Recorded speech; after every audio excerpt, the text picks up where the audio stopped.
This is going to kind of be an update on like where I'm at with my attachment trauma slash trying to build community after making myself isolated.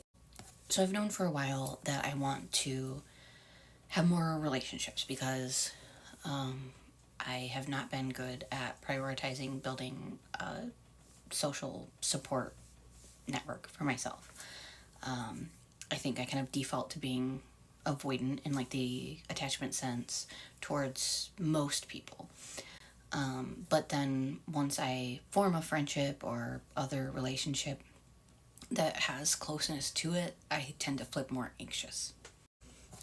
There's somebody in my family that's older than me, so they were an adult when I was a kid, and they were a safe person for me emotionally in like middle school and high school during my like roughest period by far.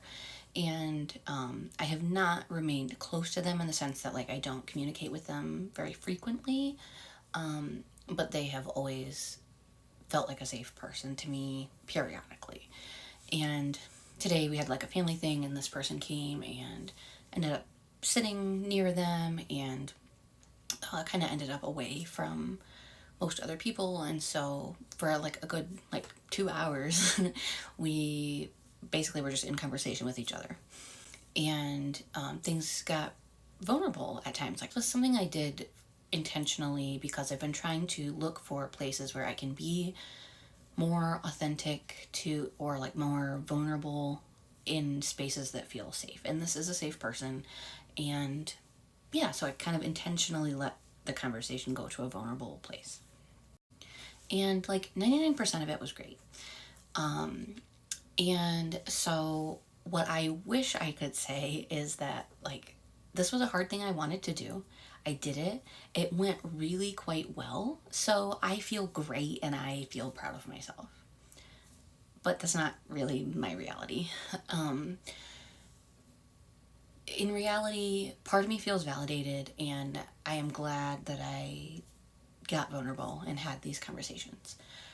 However, since getting home, I've been ruminating a lot on like the 1% of things that didn't go so great. And it's not like nothing was really a problem. It was just that they made like literally just a couple of simple statements, and one was even a question that I thought kind of showed that they disagreed with me a little bit on something. One of those things was they asked if I thought that I would get to a point where I might want to like back out of therapy, because at some point can it just kind of be like spinning your wheels, and like at some point might it be better to focus more on the present than like rehashing the past. And it was a genuine question. So like I don't think that they were trying to be critical. I think that they were curious and didn't understand or don't understand like what I'm doing, like why, because I don't feel like I'm staying stuck in the past. Like I feel like it's just essential to go back to the past to work on current things sometimes. But I didn't explain that very well. I don't have like a great off the cuff answer for why I don't think that trauma therapy is just being stuck in the past. But also like other things were said, so like the conversation moved on, like it wasn't awkward. There was no like conflict, you know what I mean? And yet like I got stuck on that. And one other thing that I don't want to share, but just tiny like differences in perspective or opinion or understanding, and yet like my brain wants to ruminate on those so much. And so I was like asking ChatGPT, like, or Claude, whatever, why am I ruminating on this like 1% of things that wasn't like perfect when so much else was good? And it suggested that it's a shame response, that which I think is totally right.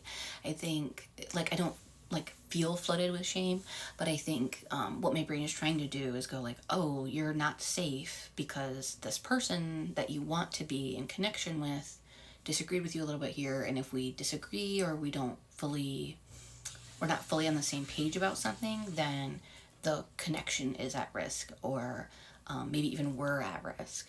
I think that makes sense, like childhood wise, because I think I completely did feel like I have to agree, or at least pretend to agree, with other people in the family. Like and I think like at times it even felt like you will just like outright be criticized, shamed, punished, whatever, if you don't agree. And at the same time, like my adult logical brain finds it so embarrassing that I have a nervous system that thinks it's like a threat to me if somebody doesn't completely agree with me constantly. Because, like, that's not realistic. That's not the reality of being different humans. And that just feels very immature and unreasonable. But yet, like, it's not my logical, reasonable brain that is controlling this. Like, I don't actually think that she needs to agree with me. Like, of course not. It's my nervous system, and I can't just magically change my nervous system. And so it's like I can either just acknowledge the reaction that it's having and try to accept it, or I can try to reject it and shame it, which is just going to make things worse. So, of course, I tried to accept that reality, but also it really just highlighted for me the really difficult spot that I'm in because of the ways that my trauma works. It's like I want to be more vulnerable with more people more often. I want to build connections, be more open with people. And when I do that, I am almost certainly going to keep running into spots that trigger my nervous system, because anything, any kind of disagreement is, or like differing values, at least for a while until I can rewire that part of my brain, are going to feel threatened when that inevitably occurs.